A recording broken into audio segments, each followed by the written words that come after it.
Сәлеметсіздер, біз бүгін булочка жасайтын боламыз.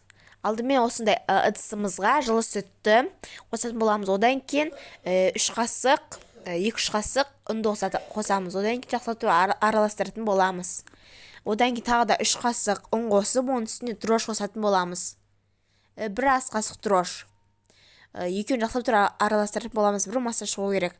Бұл бізде апарасын дайындап отырық. Осы апараны дайындап болғаннан кейін 15 минутқа бетін жауып қоятын боламыз.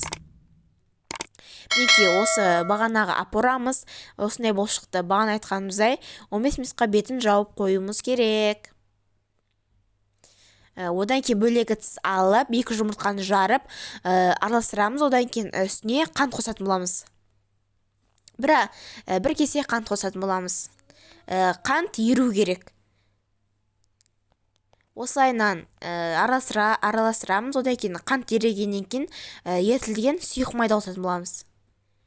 Оны да араластырып боламыз. Бағанағы апарамыз дайын болды.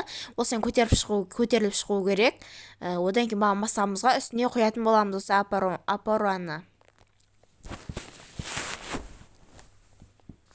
Үстіп құямыз. Одан кейін екеуін жақсылап араластыратын боламыз. Осы екеуінен бір масса шығару керек. Осылай масса болады. Оның үстіне бағана қалған ұнымызды қосатын боламыз. 4 ас қасықтан бөліп қосатын боламыз. Жақсылап араластыратын боламыз. Одан кейін осындай қамыр жасаймыз. Осы қамырды бетін жауып, 1-2 сағатқа жылы жерде қойып қоятын боламыз.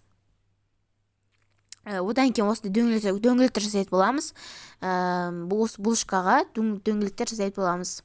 Одан кейін қысып тұрған пеште өстіп әдемі булочкаларын пісіріп алатын боламыз. Апарыштай үстіне жұмыртқа жағуды ұмытпаңыздар.